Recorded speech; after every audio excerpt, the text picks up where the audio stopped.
this.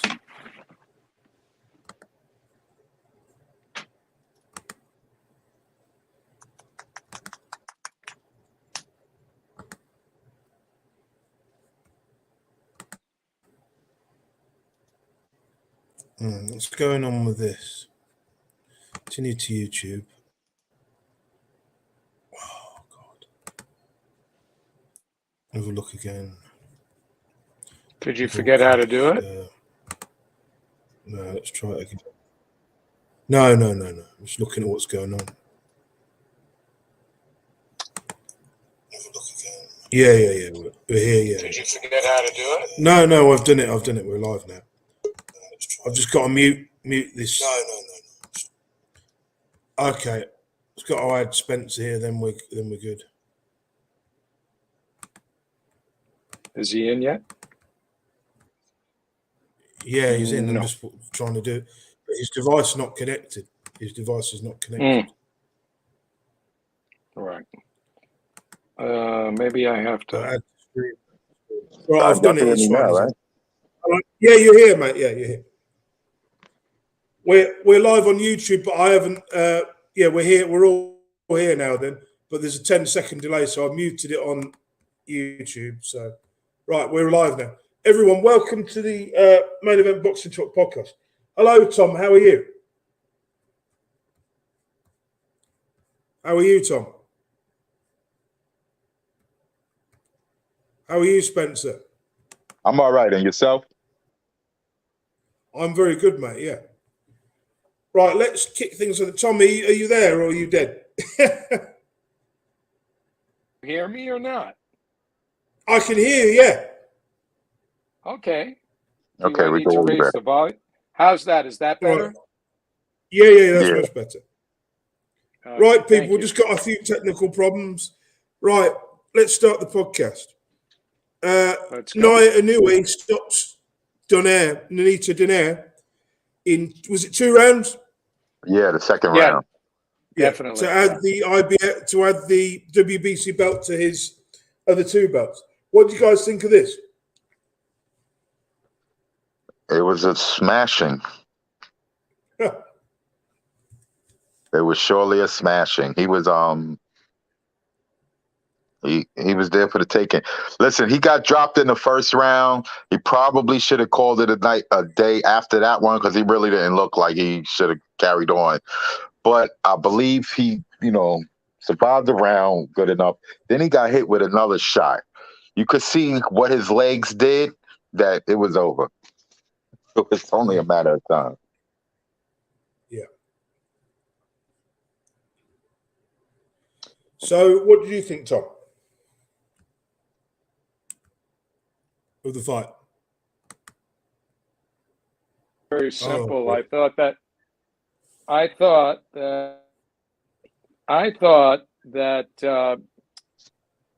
Donaire, he was 40 years old. He was much slower.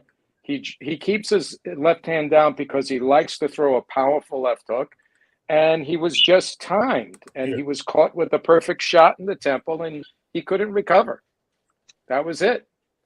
I think he should retire now. I think he's done everything he could do. After this point, I think it's going to be a quick downslide if he continues. Okay. Did you get that? Next for? Yeah, I did. Yeah, I can hear. What do you think is next for Inoue then? Oh, Butler. Wow. Yeah, right. Butler. That's the only belt left, right? Yeah. Yeah. How has this guy got a belt? Dear me. Oh, well, how do you have different multiple title organizations? He's definitely a weak champion, Butler is, Yeah, There's no other way to did it because he got a vacant belt, then somebody gets stripped or something. It was an interim belt he won, then the other guy got stripped and he just became champion. Was it Lewis? It wasn't Neary that got stripped, right? I think it might have been, yeah. Yeah, I think it was, actually. Yeah. Oh, okay. Well, maybe he could fight Neary too. Could be. Yeah. That would be fine. But I don't think there's anybody who could beat him right now. The guy who came closest was Donaire. Yeah. And that's it, right? Yeah. Nobody else Yeah, is going to don't take him forget at we've this got no point. time limit, guys. We can, go in a bit more description if you want it. Right. Well, I don't think there's much to say about it. I think Inoue is on a roll. He's the guy right now. He's a strong puncher. I mean, let's give props to Donaire. Donaire is also a strong puncher. He fractured his eye socket in the last fight. A man who needs to retire, who really is done more than what he's done. He's had a glittering career in the sport. Time to go away now, and enjoy his retirement. Yeah, at 40, he's only going to take more damage like this, and it's not good. Yeah. He's slowed down too much. Even when he won the title, he was getting hit too much. But when he beat, what's his name, Ryan Burnett, the only reason he won the belt was because Ryan Burnett, slipped a disc in his back or something. Well, we don't know if that's the only reason why he won the belt. He might have won the belt regardless with a fight, because as we've seen after that fight, he beat the Ubali for the title straight up. He did. And then he went on. I forgot who he fought after Ubali, but the fight just before the rematch, it was another undefeated fighter. So it's not. We don't really know that he wouldn't have beat Barnett without the injury. But to be honest, 5 years ago he looked ready to retire from the sport. 5 years ago, but his career has just been extended by these shots. Right after he lost to Frampton, people thought he was washed. Yeah. Well, he carried on with it 3-4 years. But then he lost to Frampton up at featherweight. Then he dropped down 2 weight classes to bantamweight, joined the World Boxing Super Series, and was successful there. Yeah. Right. Fair play to him for being resilient to go up and down the weights like he has, Yeah, for real. Well, I always thought he was up there. It was too much for him when he put that weight on. It wasn't a good thing for him. All right. The next fight was Takuma Inoue beat Gay Yuka Furushi, whatever his name is, for the WBO Asia Pacific and the Japanese Super Bantamweight cards. Furuhashi. I didn't see that one. Did you, Spencer? I saw parts of it because that was the fight that was leading into the Inoue fight. So, I mean, the main event. So I seen parts of it. I mean, he's not his brother. He's definitely not his brother. But, I mean, he's okay. It wasn't any controversy or anything like that. How far does he go? Not really sure. Well, the thing is it's okay to ride the coattails for now. He'll make some money, and we'll see if he improves. But brothers don't mean they're equally talented. We found that out many times. Many times. Spanx? Did somebody say Spanx? I don't know. No. But to be fair, Leon, they both became heavyweight champs. So right, and both of them defied the odds in winning their championship. Right, but I mean, we got to take into we know Michael is much better than Leon. Michael was much better than Leon. Of course he was. Without question. He did it. He did what he had to do, and he won. He beat God bless Leon Spinks. God bless his soul and his brother. They weren't the Klitschko's, but they were good for their time. Yeah, not everybody could be the Klitschko's. No, true enough. Wasn't Michael Spinks champion at light heavyweight as well? Yeah. Yeah, he's considered one of the better light heavyweight champions ever of all time. You're right. He was never really a good heavyweight, was he? He was good, but he wasn't that good. Well, he beat Holmes the first one. It was close, but the second one, I don't think he beat him. But he had already lost the record, and they was like, let's get Spinks versus somebody else up here. And we know who the somebody else eventually was. Mike Tyson, Mm-hmm. Yeah, that was the end of that. Yeah, they let him fight. They let him fight Jerry Cooney before he got. They let him get one payday with Jerry Cooney, and then he got his mega payday with Mike Tyson. Michael. Yeah, he shouldn't have beat him. He should not have bet. Jerry Cooney, I think, beat himself in that fight. He could have kept him outside, but he didn't stop him from coming in. It was interesting. But all props to him. He beat those guys and lost. His only loss really was to Mike Tyson. Then he retired. Yeah, he retired, I think, about a bit too early, in my opinion. He's only 31, 32. But, and that's what boxing does. He's at the time, his wife died in a car crash, supposedly. Yeah, that was terrible. That was a terrible thing. Let's move on to the next card. Andrew Maloney beats Alexander Espinoza. Oh, that was okay. The fight was pretty good. It was a tough fight. Those guys fought their hearts out. And then, carry on. Then Jason Maloney beat Aston, I can't pronounce his name, Aston Pulisic or whatever his name is, for the silver belts, WBO silver belt, WBC silver belt, WBO international belt. So he won that. Well, good for him. I wasn't that impressed, but it was good. Did you watch Jason Maloney's fight, Spencer? Oh, he's gone. He's gone. Okay, well, carry on. Honey, who's Honey? Oh, somebody's wants to be added to the stream. Yeah, hello. Man, all right. I'm just saying, like, I'm in bed now, so I'm having a nap. I'm an old guy. I'm from the UK. Word up, bro. Listen, if we're talking about what's his name? I don't know who the hell that was. Well, hello and goodbye. So you've just missed something funny. You just had a guy in a bed join the stream and say, "I'm an old guy and I'm in bed." Well, dear me. Right. Anyway, Hello. Can you hear me? Hello.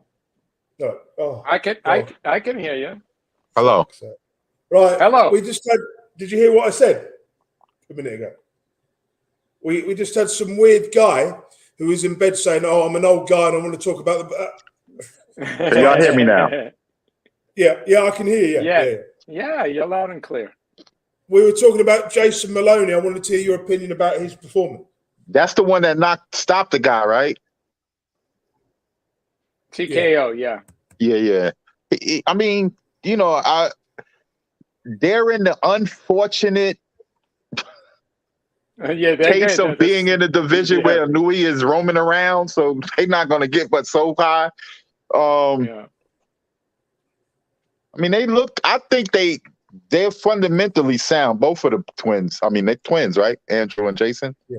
If not, both the brothers. They both fought hard. They fought hard. Yeah, they did. Yeah, I've always thought they were fundamentally sound. It's just that, sometimes there's people that's just a little bit better in the division. And right now they happen to be dealing with that type of situation where they're not I wouldn't consider them top 3 in that division, but, they're floating around top 5 to 10. They'll get a payday, sooner or later if he has to defend the title. Well, we'll see. How long do you think Inoue could stay at this weight and hold the titles? Because he's a young guy, isn't he? Yeah, they talking about him moving up to 122. Ideally, if he got fights, we got a guest here quickly. I just want to see who this guy is. Yeah, is he the guy that was in the bed? Yeah, my reception's not too great. I sort of roll with Bill Haney and stuff like that. I'm from the UK. I'm from Birmingham. Leon Spinks is what he is, man. He had a nice little career, but he basically just took out a washed-up Muhammad Ali, bro. Yeah, right. I'm not a massive Leon Spinks fan. Well, welcome to the show. We were just talking about the Maloney brothers and what they're going to do in this division, and Inoue moving up to 122. Yeah. What are your thoughts on that? Yeah, I got a lot of thoughts on that. I thought Inoue's win against Donaire was good. Obviously, put him away in the second round. The trilogy fight. It was a good win, so we're gonna have to see. Donaire's obviously his career's coming to an end now, so he'll probably go back to the Philippines. I'm not 100% what's going to happen with Inoue now. He might get the Stephen Fulton fight. Fulton, I think, he's got the WBO or something, so we'll have to see. I don't really keep much of an attention around those lower weights, but I know a lot more than the average boxing fan. Right, Okay. continue what we're talking about because it's completely off the subject what we're on about, isn't it? And that's jumping Well, way let's ahead of move where we on. are. He's up Yeah. to date now, so let's move on. Yeah, I'm going to talk about the Lucas Brown fight against Unify, which I was really Oh my impressed with. God! Oh my What the hell God. was this? My God, I was sitting there with my cup of tea. I dropped my cup of tea all over my trousers. I couldn't believe what the hell happened. You know? Seriously. Oh, I'm a Yo. believer. Lucas Brown Lucas- can punch, man. Yeah, that was Lucas crazy. Brown is a. Yeah, well, Fall looked scared, didn't he? He was on his bicycle, and as soon as he dropped his left and he came over with the overhand right, and he just shook him. You could see his whole body shaking when that happened. And Yeah, I he knew was. at that point it was over. Yeah, What yeah. cut his ear? How did his ear get cut? Who? Junior I Five? No, Lucas Brown was bleeding from the ear. I couldn't figure out if it was a headbutt or what happened. Oh wow, I didn't even peek that. If you what? Yeah, he was bleeding from the ear, so I have no idea. But that first overhand right, he never saw it coming. He dropped his left, and Lucas Brown was looking down at the body and threw that overhand right. That was all she wrote. Junior Five. They shouldn't have even really let that go on. I was surprised that the ref let it go on after the way Junior Five was trying to get up and couldn't. His body was shaking and going through a bunch of spasms. Yeah, on that first punch. Yeah, I'm like, oh so my God, how did he get up? I was like, wow. Well, Junior Five, he can escape with the fact that he was cold in the fight. First round knockouts. Sometimes you could get past that. But I don't rate Junior Five that high. I don't see No. anything so impressive in him from me. He's a big guy. Against any quality guy up there in that division, he's going to have a hard time. But, Lucas Brown, give him credit. What is he, 40 years old?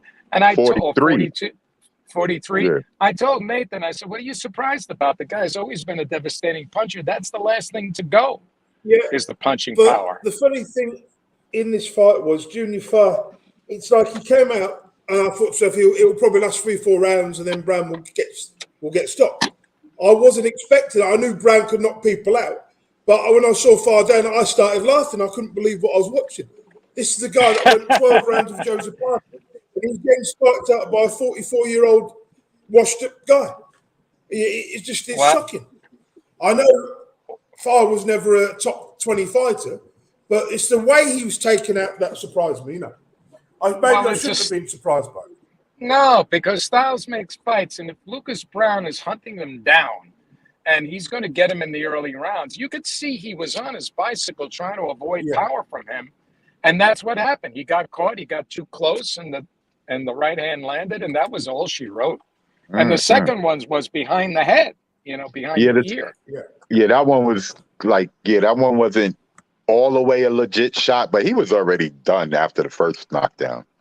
Yeah. Well, yeah, but I don't think it was intentionally illegitimate because the guy was turning, No, so, I don't think Lucas Brown did it with no malicious intent. I was just saying it wasn't really the most legal spot to hit him in. Yeah. But exactly. But again, as I said, he was already gone after the first knockdown. His body didn't respond that well. No, he was having a hard time standing up, and I'm surprised the ref let it go on the way he reacted to that punch. That was crazy. Yeah. Well, I'm sorry you spilt your tea on that one. For me, that was the highlight of my night watching that, to be honest. Now there was another it one. really was. There was another one that was good. That's right. Oh, yeah, the right. main event, There was David Haney against George Kambosos. Well, no, the other knockout was good. What was the guy from England who knocked out the Japanese champion? Cordina. Yeah. Oh, We haven't gone that far yet. We haven't gone that far yet. We need to. We're jumping forward a bit, guys. Let's right, calm down a bit here. Stay with the We're talking program. about the David Haney Kambosos fight. Yeah. Okay, good. Yeah. Go Okay. for it, Nathan. You go first. I thought this was a spectacular performance by Haney. He boxed. He won every round. He didn't let Kambosos do anything. He just completely outboxed him. He gave him a boxing lesson. And now he's the undisputed lightweight champion of the world. Good stuff. I agree. You know, Floyd Mayweather said that Devin Haney is going to be the next Floyd Mayweather, and you could see his boxing IQ. It's beautiful, his boxing IQ. Yeah, and he has a good chin. I've seen him get cracked a couple of times, and he took the punch, you know. He got cracked really good in the early part. Did you see that, Spencer, when he got cracked with that overhand right? I think it was the second round or something. Yeah, he got hit hard, but he responded, like you said, he reacted well. Yeah. I mean, he buckled for a second, but just shook it right off. Mm-hmm. That's why I didn't understand why so many people were making such a big deal about when Linares hit him late in the fight and how he kind of like started to use more movement towards the end of the fight. It's like, okay, well, he caught him hard. He's like, why go through that? I'm already comfortably ahead. I don't have to, keep engaging with this guy. Yeah, that's intelligence, really. You know, exactly. It's called boxing, not fighting. It's called boxing. Exactly. So, right? and I don't think the casual fan wants to see a fight, you know. Yeah, they and it's really baffling to me sometimes because you would think somebody like, say, a Deontay Wilder, somebody who knocks everybody out or whatever the case is, would appeal to certain people, but then they don't like his boxing skills. I know. But it's too bad. You know, people said very similar things about Ali, that he didn't punch enough, you know. Mm-hmm. He didn't throw hard punches. That's not what Archie Moore told me. Because he knocked out Archie Moore. He said he punches hard. He knocked me out, you know. You gotta time it right. Yeah, that's true. The speed and the timing. I mean, the timing and the placement of the punch helps a lot. I was listening to. Guys, I have a news flash. I have somebody trying to join the broadcast called the Undertaker. Yeah. And I think it might be the same guy. I'm not letting him back. Well, I don't think it's BJ Bernard Hopkins. Who the hell comes on the show in the bed said, "I'm old, I'm in my bed," and starts talking about a subject we're not even talking about? Anyway, carry on, guys. So, I was listening to a stream before we got on here. Devin Haney was on the Boxing Voice, right? So I was listening to them briefly, and he was saying that if he don't get if George Kambosos don't exercise the rematch, he's moving up to 140. Okay. Kambosos should do that anyway, shouldn't he? Sorry, no. I'm getting confused now. Well, he owes George a rematch. So if he takes it, then he probably will want to fight for the belts. There's no point. We don't need to see. I know there's a clause, but we don't need to see it. We know who the better fighter is, and he beat him in his backyard. You can't be any more comprehensive than that, can you? You know, he beat him in his own backyard. All right, I don't disagree that it's probably not going to be a different result. However, remember, after Deontay Wilder, Tyson Fury Part 2, and the way Tyson Fury dismantled Deontay Wilder, everybody was like, what's the purpose of a third fight? What's the reason for a third fight? And that fight brought out excitement. Drama, high drama show. Yeah, so the way Devin Haney fought that fight, it wasn't entertaining for me. I enjoyed it, but it wasn't. If you're a casual fan, you're not interested in that because Devin Haney is so technical in that fight because of the way Kambosos fights. I think you will see the best of Devin Haney when he fights someone who's more skillful. When he fights someone who's a better level, then we will see the best of him. Fighting guys like Kambosos, who's limited, I don't. He fought that way. He had to fight, didn't he? You know. just to make sure he got the victory, which is fair enough. You I mean, don't fight fire with a bigger guy like Kambosos. He beat him with a jab, and he ain't have to throw hooks and crosses because all he needed was his jab.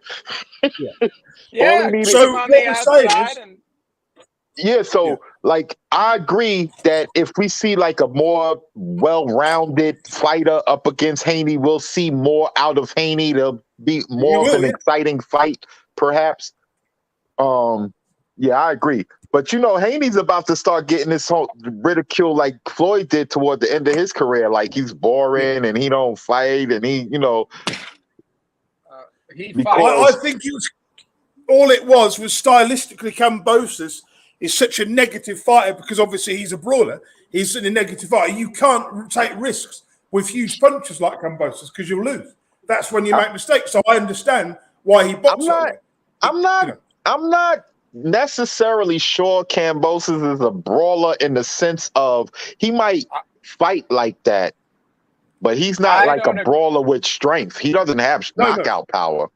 He has don't knockout agree power that and he's a brawler. He was forced to brawl with Teofimo Lopez.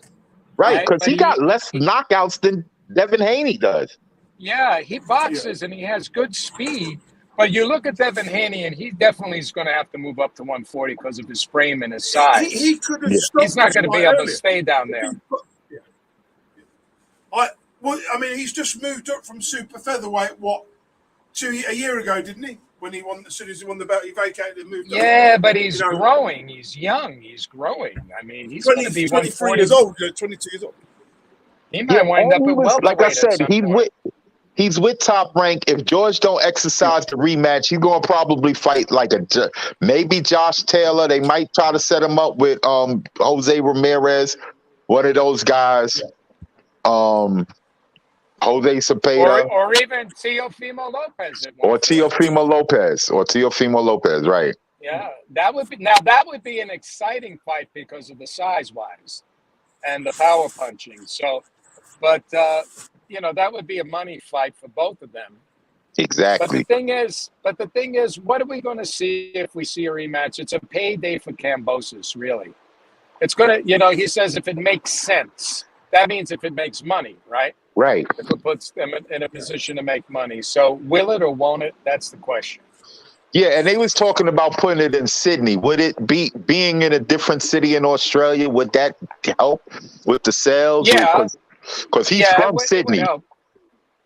It would help because look, that's the reason why they didn't do it here, because they could sell the stadium out and they'd have a big pay-per-view audience over there in that time zone. So he was willing to go there because he knew he was going to win.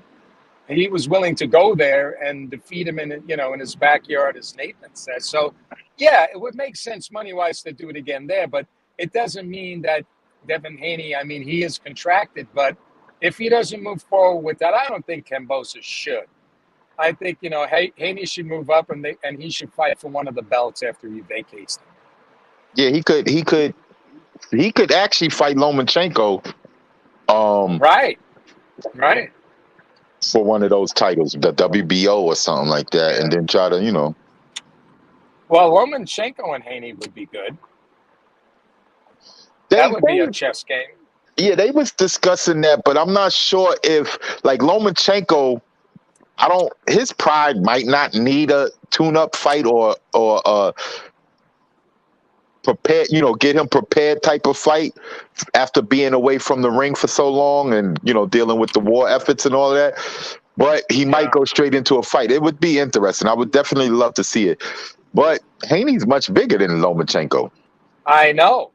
So that's why I think it would make sense for Haney to go to 140 and then everybody's at a free-for-all at 135. Yeah, then you could get Shakur moving up and trying to grab those belts. Yeah, and he will. And Shakur will do that. Definitely. Probably Haney's going, hey, I'm going to make room for Shakur to come up. I'm going to come up here. This way I don't have to make the weight anymore. And I did it. I unified, so I got that. I'm moving on. Right. Everybody knows I was the undisputed lightweight. Nobody could take that away from me. Right. And he's got both WC belts, right? WBC. He's probably going to go to like middleweight, isn't he? At least either welterweight might be the limit, but I could see him going up to 154 eventually. Yeah, he could I probably. don't. Nah, that's pushing it. We'll Yeah, see, it is. you know. Maybe welterweight's pushing it. Maybe his limit. I'm starting to think he may be able to go. I want you to think about Roberto Duran, you know, and everybody said he could never do it at 147, and he did. And He then wound he up went up doing it to at 150. 150. He wound up doing it at 154 too, right? Look, Didn't he win I a belt think if there? he Yeah, won at 140, he won the title. he can won the title. definitely. Davey Moore. Stevenson can definitely win a title at 140, 147. He possibly, but it may be pushing it. We don't know. Listen, You know, Manny Pacquiao won a junior middleweight title. I know it was at 150-pound catch weight, but Manny Pacquiao won a junior middleweight title. And he but beat he was a him one-off. silly. You know? Yeah, he's a legendary fighter. But you know, let's see what happens with him. These guys are young, they're talented, they're going to even get better. Maybe he'll have better punching power up at 140.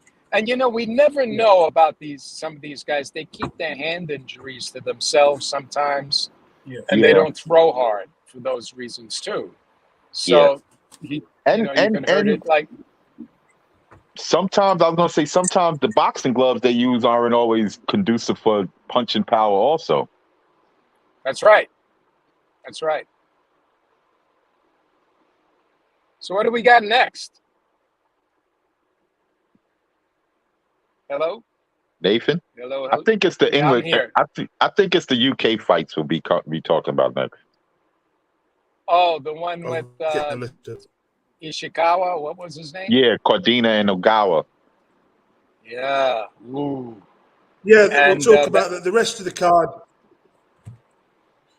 We'll start with Zelfa Barrett. Did Zelfa Barrett win? Because I didn't watch his fight. Yeah, he won by decision. He won. Yep, he won. European belt, yeah. Okay. I was saying how that, did he look in this fight? How did he look in it? Because I didn't watch it. I saw highlights of it. I mean, he looked pretty good. I mean, he tough guy. He walked his man down, got inside, and took him out.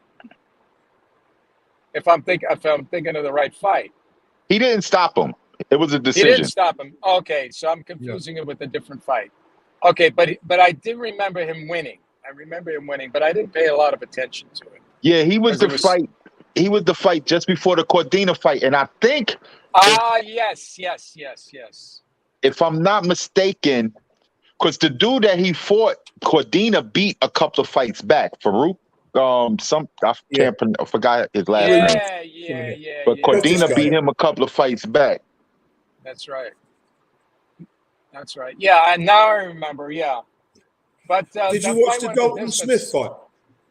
No. You know what, Zelfa Barrett to me, he does nothing. He reminds me of a Badu Jack. For me, he doesn't do anything great or anything spectacular. He's just a good rounded fighter. I don't think he'll win a world title though. Personally, I don't know. I don't think so. I don't think he's good enough. That's just my opinion. Right, we'll move on to the main event.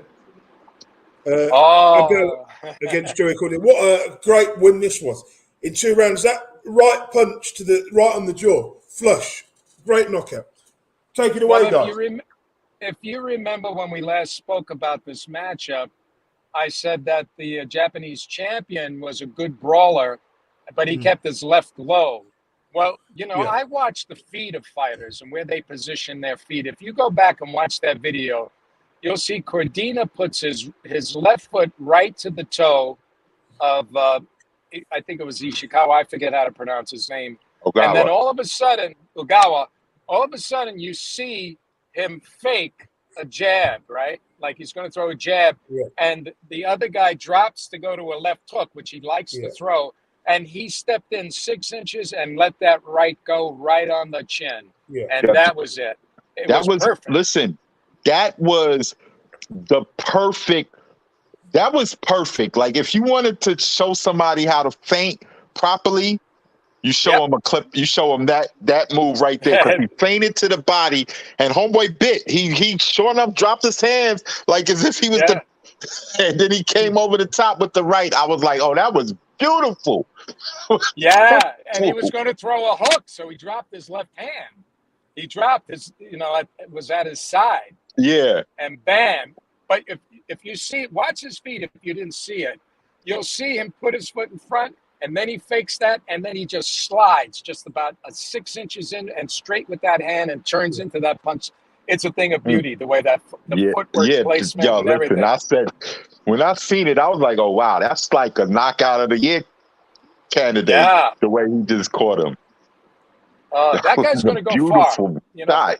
I mean, and the setup, it was perfect. I was like, but, it was and I was saying, if I too. was Eddie Hearn, I'll try to get one title defense out of Cordina and let him fight Zelfa Barrett since they was on the same card. Right. And then have him fight Shakur. Oh man, that'll be good. Shakur will probably. Yeah, I mean they're both good boxers, but I'm going to give Shakur the edge on that thing. Or since he's on DAZN with Matchroom, the WBA champ is on DAZN, so maybe they could unify that. Gutierrez, he's a Golden Boy fighter, so we'll see if Oscar wants to let him do that or not. You know. Right. He might. You know, the Brits don't be having too much luck with the Hispanic fighters when they be fighting them. That's not true. That's a myth. The Mexicans don't exist. Right. Let's move on to the next thing. David Morrell defends his WBA regular belt against Calvin Henderson. God. Right. Yeah, that guy. I just saw a report today where they don't want Benavidez yet. His team is holding him back from that fight because they don't think he's ready. He's only a 6-fight pro, you know, to win. He won his world title in his third fight. You know, I mean, come on. He's a good talent. You know, he's 26, 27, whatever he is. He's got a good future, but again, I don't know. We're fighting opposition like this. He's too If green. Benavidez, He's too. Go ahead, Spencer. I was going to say, if Benavidez don't get a fight with one of them other names, he might have to pick Morrell. I don't think Morrell poses a threat to him. Morrell is very wide and wild, and Benavidez will just sharpshoot him, and he throws strong punches, Morrell, but Benavidez throws better strong technical punches, and they straight down the middle, and they straight. Yeah, he could come in between them wide shots. Yeah, that's what's going to happen if they match him too soon. They got to get him more compact, more under control. Yeah, like Morrell could fight. I mean, I know they're old, but he could fight one of the brothers, the Durrell brothers. He could maybe fight. Get him some more rounds, basically, is what I'm trying to say. So yeah, because 4 rounds is the longest his fights last. Yeah, well, it's like, when, what's his name recently? The guy that Berlanga was knocking everybody out, and then he came up against a durable guy and got dropped and had to go to distance, right? Yeah. So those early career knockouts, they're good for padding your record, but as you move up the chain, you got to be careful who you match with if you're not really a good boxer. Listen, exactly. In my personal opinion, that if I was like in control of a fighter's career, I would try to have him face a style at a lower level first, depending on the skill level, but to have him facing various styles at one level before I have him graduate to the next level, and then face those same styles but at a higher level. If you get what I'm saying, like if you want to. If you're gonna fight, I do. And then that way you could get adjusted to various styles. If you coming up and just for argument's sake, you only fighting like quote unquote the Mexican style fighters, and that's who you're beating, then when you come and fight, say a European, the Eastern Euro style, you might have problems because you're only used to fighting one style.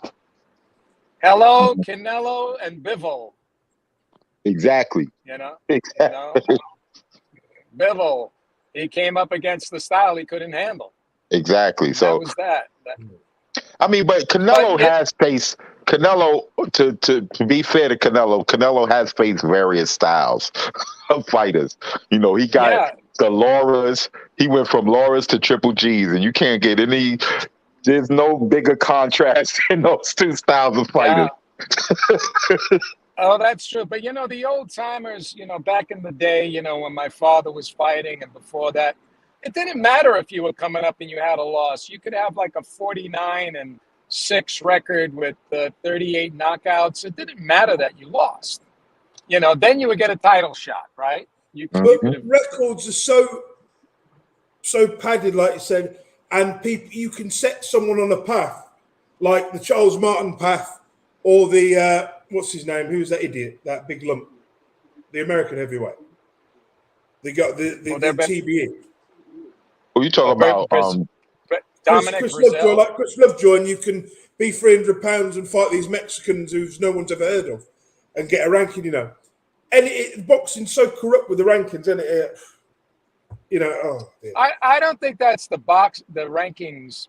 I don't think that's the rankings organizations. It's the promoters. They're protecting and marketing their fighters to get the most money. They want to show them knocking people out. Early guys 20-0 and getting a title fight. The perfect example of this padded record was Liam Smith to begin with his career when he was winning these fights. Fight some guy who's past the sell by that. It goes on all the time. Like Spencer was saying, you got to fight a lot of different styles, and that's the thing. People used to travel to different cities around the United States and fight different guys. Yeah. Philly fighters, Detroit fighters, Chicago fighters, New LA York, right? fighters. You would go through different gyms, and you would have to face different styles. That made you better, and even if you lost, you was in good fights, and you're like, all right, next time, I know what to do next time. I got you. It's just, I mean, I don't want to knock boxing today because I enjoy the sport today. I understand the politics and how they try to make money off of the sport as much as possible. It's not the way it used to be. So they maybe compensate for us watching these names fighting each other with undefeated fighters going up against each other. I don't. You know what? I think Boxerec was one of the worst things to happen to boxing in a way, and so was all the way Mon promoting is. Boxerec. I mean, Jesus. It's a wonderful tool to have, but it has ruined the mystery of boxing a little bit, hasn't it? This Boxerec stuff. I don't think so. You could always the Ring magazine always had rankings. Yeah. Even before they were on TV. But the excitement of not knowing a fighter in the old days, you would say someone like Chris Eubank was fighting somebody else. You'd think, who's this bug? Then well, I mean, not for nothing. Think There's about no mystery to boxing anymore like it should be. Think about this though. Back in the days.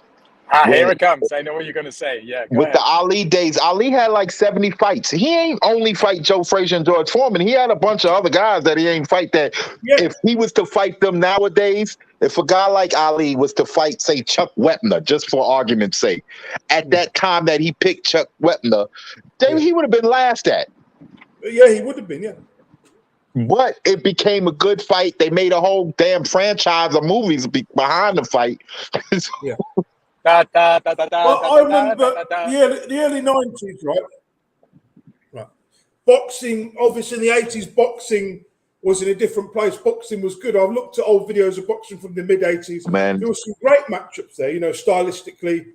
You had Philly fighters, you had Detroit fighters, really good fighters. Well, I think there were still good matchups. There's still good matchups. Yeah, but we just don't see it like we used to.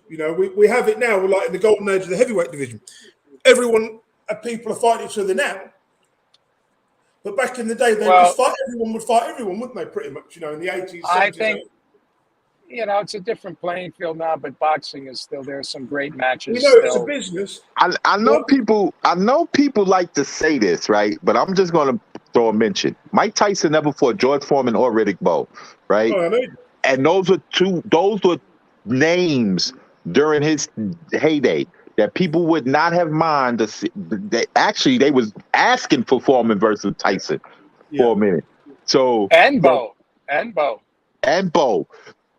But those fights never happened. Nobody looks at them people as like, oh, they never fought. Bowe never fought Lennox Lewis. I mean, Bowe gets a little hit because he never fought Lennox Lewis, but he still fought Holyfield 3 times. He still, But by It's still the deep. time Bo was champion, right, Tyson was in his prime from 86 to 1990, right? Or 91. When he came out of prison, he was never the same fighter again after he lost the title the first time, was it? No, I mean, Well, but he won he won the titles. He won 2 titles. Yeah. Against one guy he'd already beaten, and then another guy who fell to the floor like a little child and didn't want to fight him. You know, And then Tupac, he beat a guy that made Tupac get killed. Yeah, but basically, I'll tell you what. Tupac. Actually, no. What I was going to say then was distasteful. I won't say it. No, I won't say that. Yeah, let's stay away from that. But you know what's interesting? Even back in the day, like you were talking, Spencer, guys would send spies to other people's gyms, or they would have spies in those gyms that would give reports on other fighters in different cities. You know, they would be training in the same gym, and they would like phone in reports. All right, go ahead. We're getting off topic. Let's talk about the main event. Stephen Fulton beats Daniel Roman to unify the belts. Is that correct? Super bantam white belt. Yes, I love Stephen Fulton. I think he's a great boxer. Man. Go ahead. This was a masterclass. We thought Haney really showed on Kambosos. This was similar to that. Like Roman had nothing for him. Nothing for him. He couldn't do. And but unlike George Kambosos, Daniel gave Stephen Fulton all the props. He was like, "Yo, this guy is the best at this weight class." He is disciplined, and I mean strict discipline when it comes to his fight. He was on Mike Tyson's show, and they offered him a piece of like lemon meringue pie, key lime pie, and he wouldn't take it. He goes, "No, man, I got to make weight. I can't."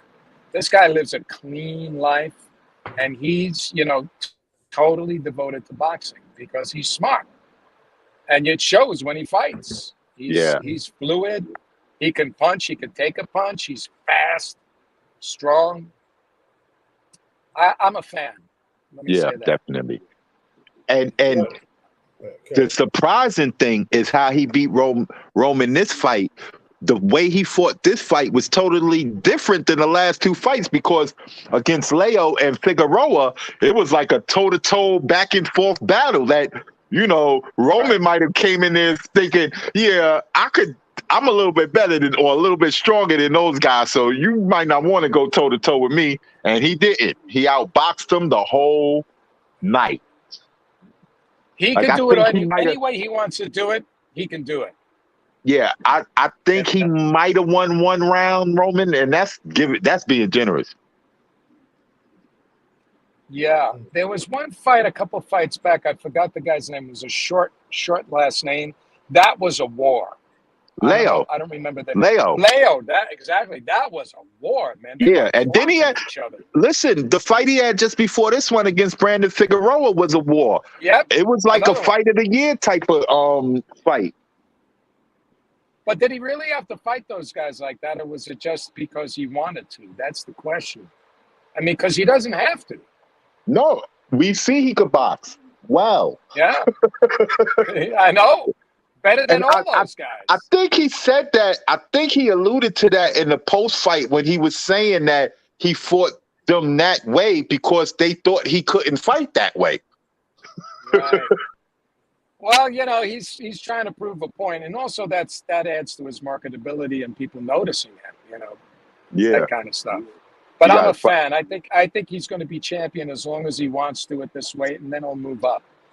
Then all he got to do is fight the one guy that Roman lost his titles to. That's right.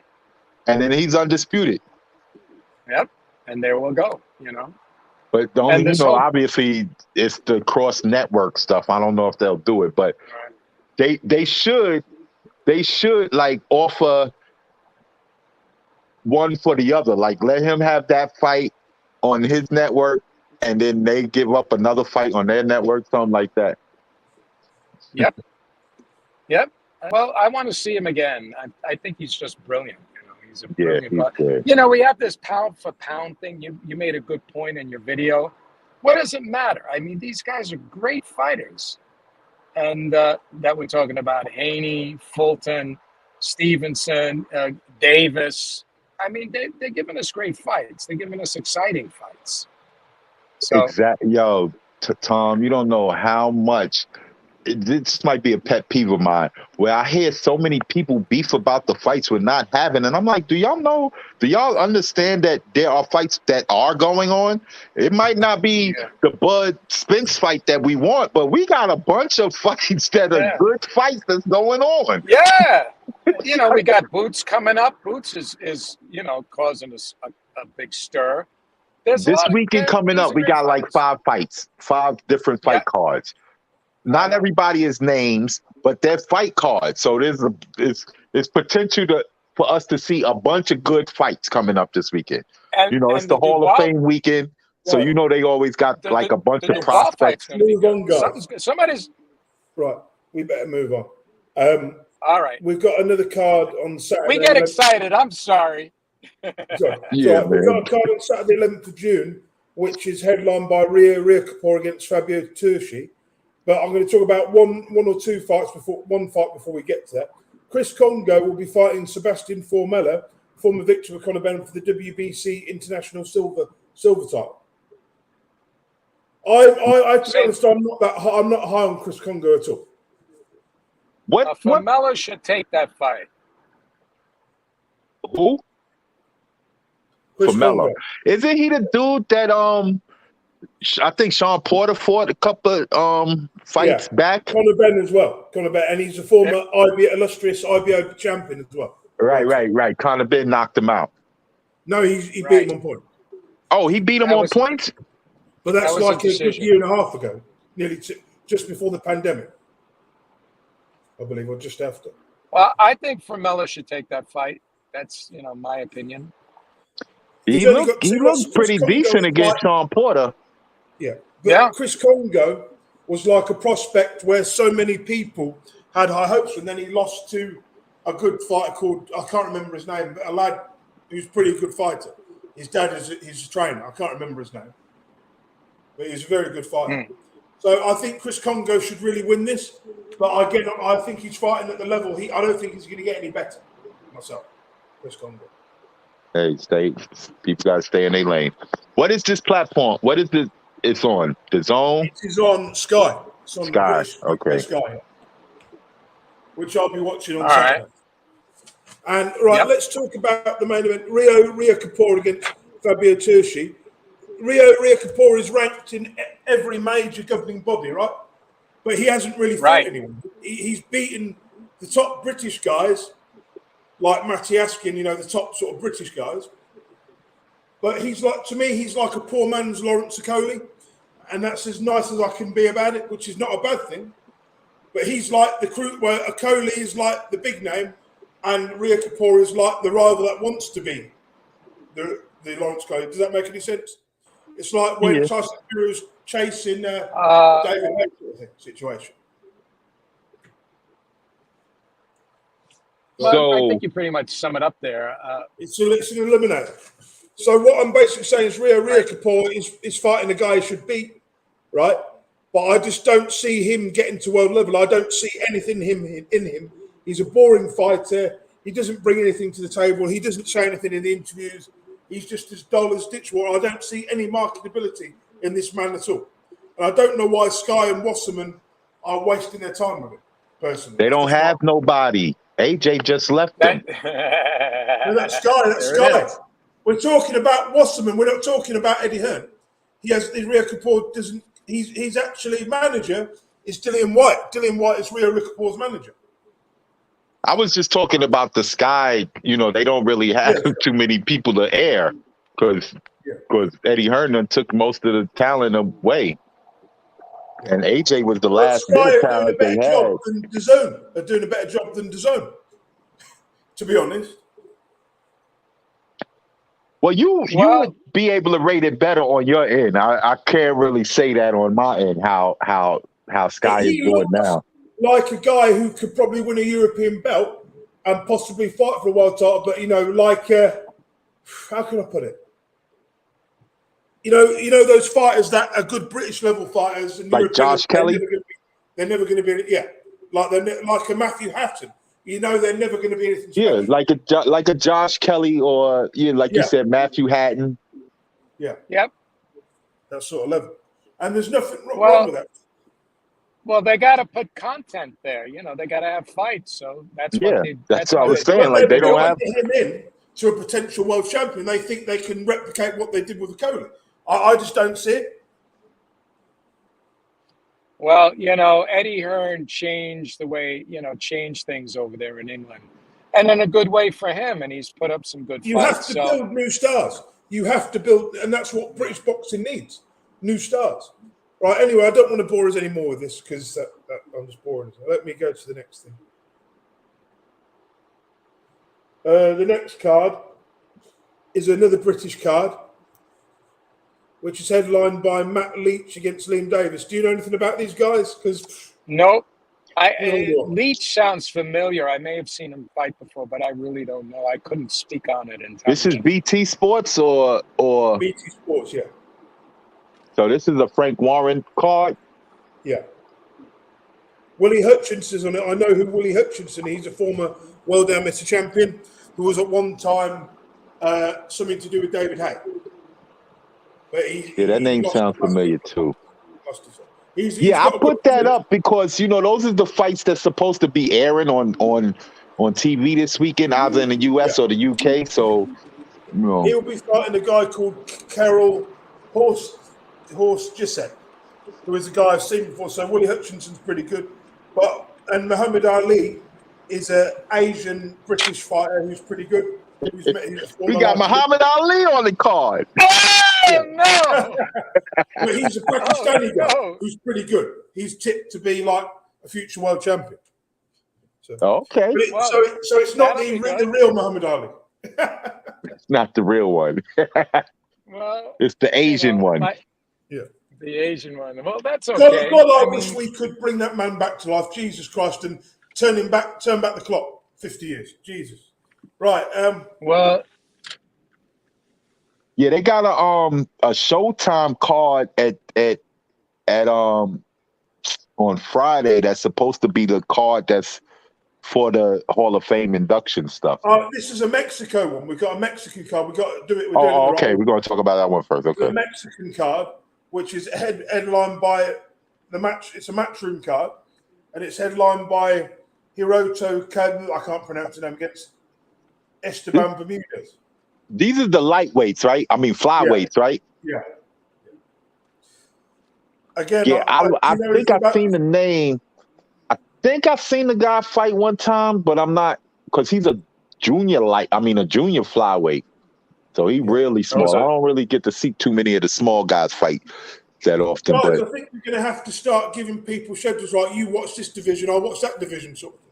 So we say there's so many to cover, There's so many to cover. None of us have the time. So this card is in Mexico. I don't know many of the guys. So that's going to be on the zone then. Yeah. And this is on Friday? Yeah. Yeah, we'll have to watch highlights. Yeah. See what happened.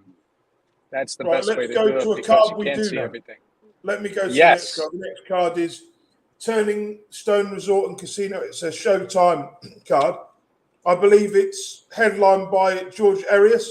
He's a heavyweight, isn't he? He's a small heavyweight. He really should be bridgerweight. Yeah, he's not a heavyweight. And he's fighting a guy called Atlante Green. What's going on with Arias' career? Because he's only had like 17 fights in like 5 years, and he's not young, is he? Or is he 32 or something? Yeah, he's not that young. I think he took a couple of years off, I think. It took him a couple of years before he had a fight. But he, again, is he Dominican or is he Cuban? I think he's Dominican. Let me have a look. I think he's American, from what I remember. Arias. He may be Cuban. I don't know. I have a feeling he may be Cuban. I mean, he fights out of New York because he's from New York area. Did he could grow be up? Puerto Rican or Dominican, yeah. No, he's Dominican. Has he got an American accent? So I can't remember hearing him in an interview. Yeah, he's like a 6 foot guy for a heavyweight. That's pretty short. He's tiny.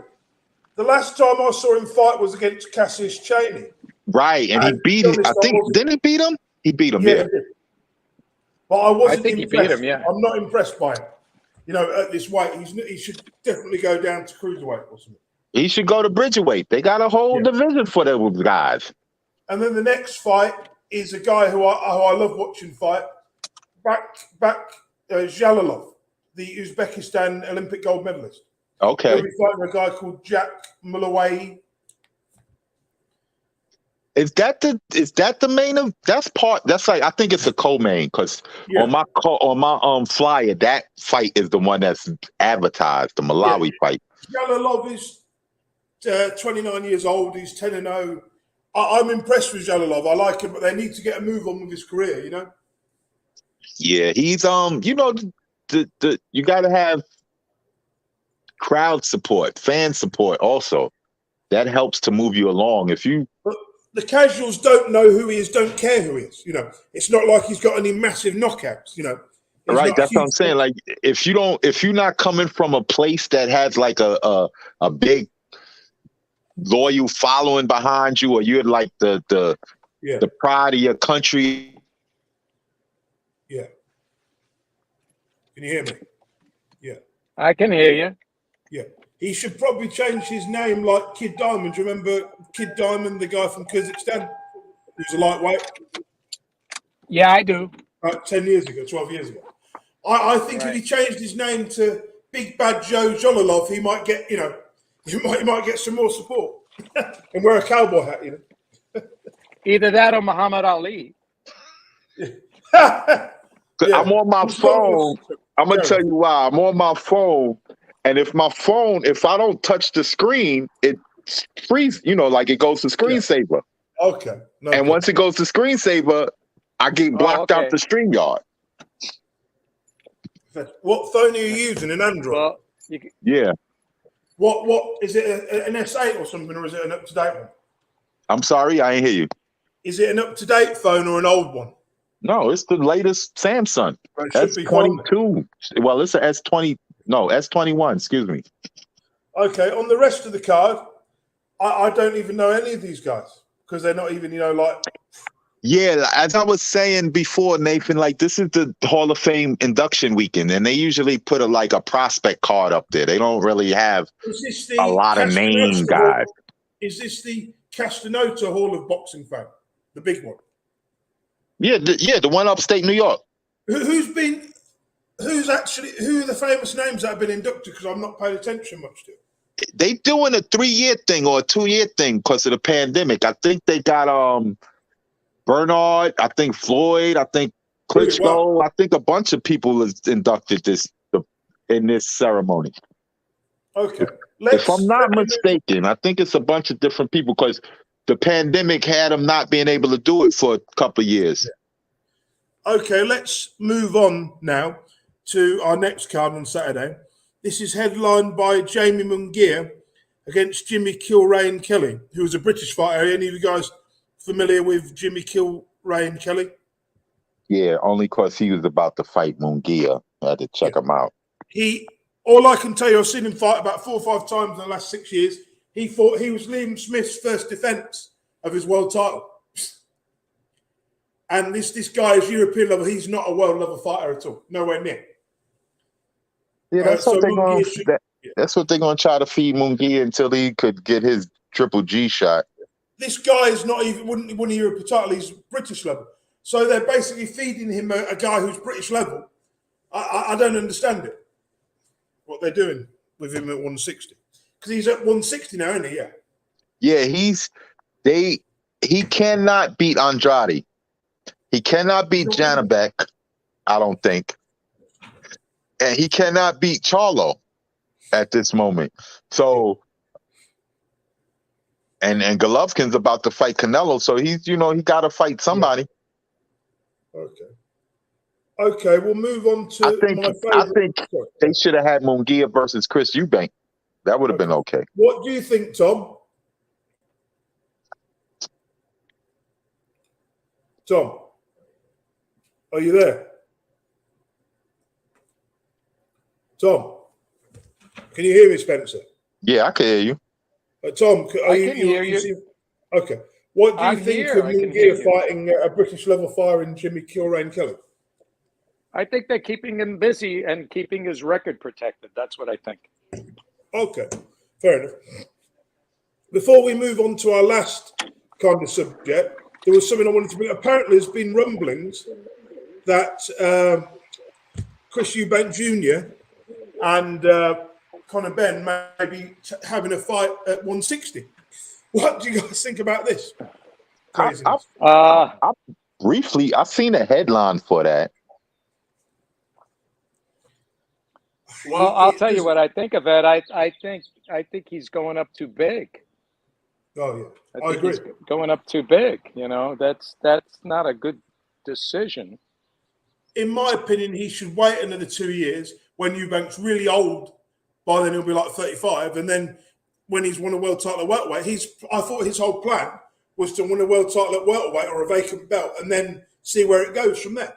He ain't fighting Eubank. I will be very surprised if he fight Eubank at 160. Eubank would destroy him, wouldn't he? I think Eubank would annihilate him. Yeah, seriously. that and the fact, like, if he goes up to 160, first of all, I would be skeptical about Eddie Hearn persuading somebody to go up to 160 then to come back down to 147 because it ain't worked too well with the last guy he persuaded to do that. But Conor Benn, sorry, carry on. No, go ahead, Nate.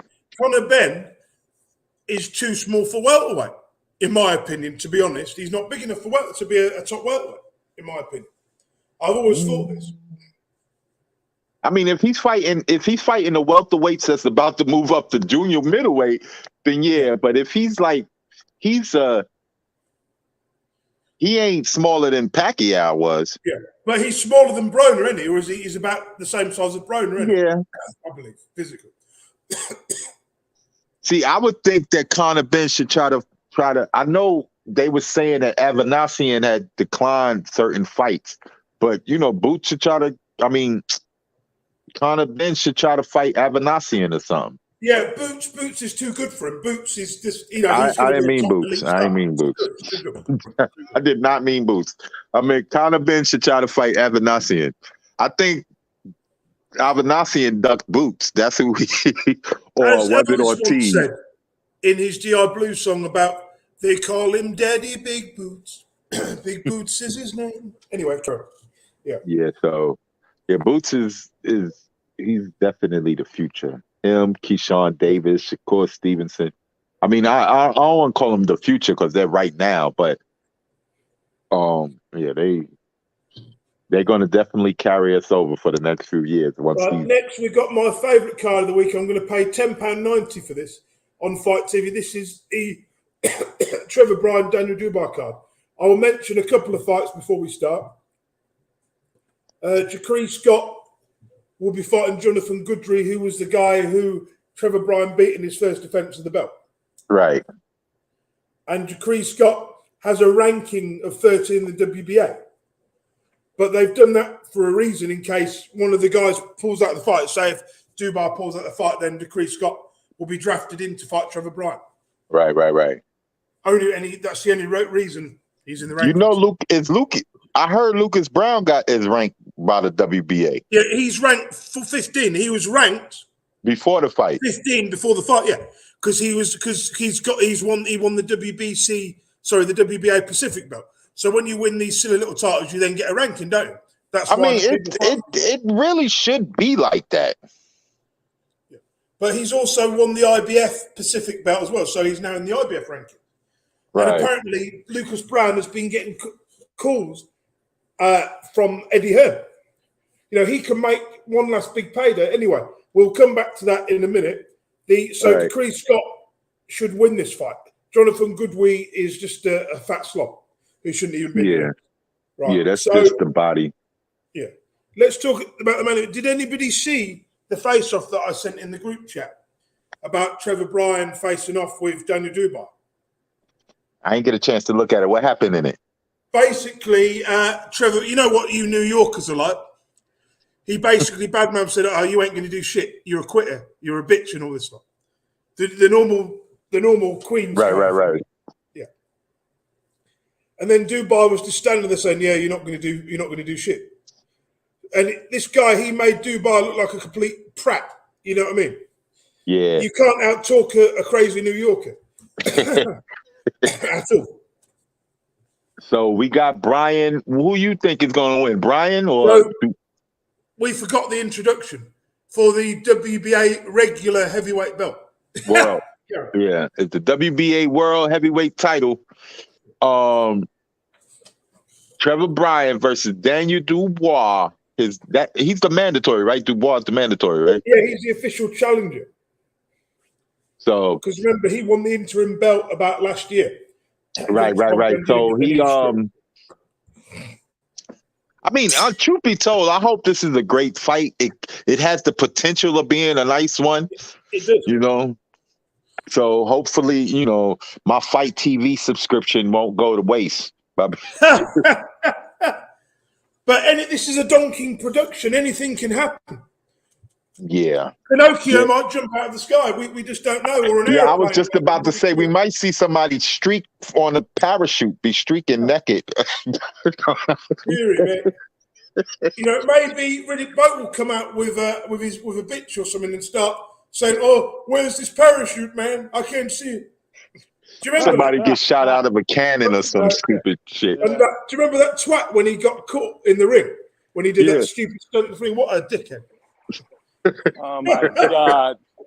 Oh my god! You guys are crazy. Carry on. I'm going to say I'm going to go with Brian. I think he's, he's been psyching himself up for this fight. I think he's going to be ready to fight. I think Daniel, if he bum rushes him, is going to get hit hard, and we got to see if he can take that kind of a punch. So. Or it could go the other way, but Daniel is going to do what Daniel does. He comes out like a bull, and he doesn't protect his chin that well. This guy has got a little more schooling, I think, than Daniel does. Daniel's strong, and he punches hard, but this guy, he has a good jab, and he may walk right into something with Bryant, and that'll be over. Okay, that'll be all she wrote. There's two or three factors in this. Trevor Bryant never looks in shape. In his last fight, he looked dreadful. He looked awful. He didn't try. But he's in shape now. He's got his weight down. He's in shape now. Was he 240 or something now, or what? Something. He lost 30 pounds. Yeah, he's coming to fight, and I think he might be trying to put on a show so that he could get another fight after this. Yeah, that's for sure. If he throws something, because I watched the highlights again of his fight against Trevor. If he lands something massive, Daniel Dubois is going to the floor. Because his chin's nothing. His chin's rubbish. His defense is rubbish. The only way Daniel Dubois wins is he has to stop. If he loads up on Bryant in the first 3 or 4 rounds, it's over. But as we know, by Lucas Brown, it only takes one shot. That's right. I'm going to put it 50-50. No, I'm going to put 60-40 in Daniel's favour, but only just. If obviously, because we know that Larry Holmes has been in the camp and he's been training him how to do the jab, hasn't he? I think Brian is going to bring it, and I'm going to give it to him. And I know Daniel is going to bring it. It's just going to be a stylistic thing. Yeah, both of them can punch. Right, Daniel's the favourite, obviously, a heavy favourite in this. He shouldn't be, but he is. But obviously, if you look at Trevor Bryant's resume, Daniel Dubois' resume is slightly better. Only slightly. Only slightly. Yeah. And I mean slightly. But he has a lot of quality sparring experience with good guys, too. Yeah. But the thing is, he used experience. Well, his inexperience cost him. So this fight is starting to remind me of Tim Witherspoon back in London against Frank Bruno. Do you remember? The same situation. Same situation. It is. I remember. No one's expecting Trevor Bryant to do anything. They're expecting him to get hit and lay down. But he's not. I speak to a guy who knows him. Stacey McKinley is obviously his trainer. And he says that if Brian dedicated his life to boxing, he'd be a champion for a long time. Not a long time, but he'd be better than what he is. He'll have a few defenses under his belt. He's already a champion, so. Yeah. Well, listen, let me say this. I don't have much more time. I have to get off shortly. So. We're nearly gone anyway. it's going to be a good fight. How did you want to wrap this up? I think that Dubois is going to win in 8 rounds. He's going to break him down. Bryant's going to run out of gas and he'll kick it. What do you think? What do you think, Spencer? I'm gonna go Trevor in 10. Okay. Yeah, I think it'll stop. I think it'll go about 6 or 7 rounds. Okay. I think Bryant is going to win. Bryant hasn't got he's got power, but he hasn't got the knockout punch like Dubois. If Dubois lands something on him, it's gone. He's gone. Either fighter can win this. Yeah, but Dubois is wild. Don't forget, he's wild. Trevor Bryant, if he's the better boxer in this fight, he should be able to withstand whatever Daniel Dubois is throwing at him. And if Daniel Dubois is going to come out with power, it might tire him out, and then he could get dropped later on in the fight. But he has to end this fight early. He has to go for the knot. He needs to get rid of him in 3 or 4 rounds. Otherwise, if it goes past 5 rounds, he's done. He's lost. Yeah, I think. But for me, I could go for that. If Trevor Bryant, if Dubois catches up to him early enough, then it's a possible early night. But if it goes past 4, then it's Bryant or late stoppage, in my opinion. But Shane McGuigan is training him, and Shane McGuigan has managed train 5 or 6 champions. He's a good trainer. They'll have a good game plan. But anyway, guys, let's end the podcast now. I'm just going to end the podcast. Before we did it, I don't know if y'all know that guy died, the South African boxer. He passed away. Yes. Yeah. It was some video of him on YouTube. Now, it was funny because what we were seeing, the little clips we were seeing, it was a funny thing because he had pushed the guy into the ropes. The ref separated him, and then he went off and started punching at the air in the corner, and then the ref stopped the fight. But then come to find out he had a brain bleed, and then he wound up dying. So, rest in peace and condolences to his family, deepest sympathies. I don't even know how to pronounce the dude's name. I should have had that already, but that's sobering. Yes. I'm going to end the podcast. I'm going to keep this going, but I'm going to end the YouTube. Thank you for watching, people. We'll be back next week. All right. Right. Stay on the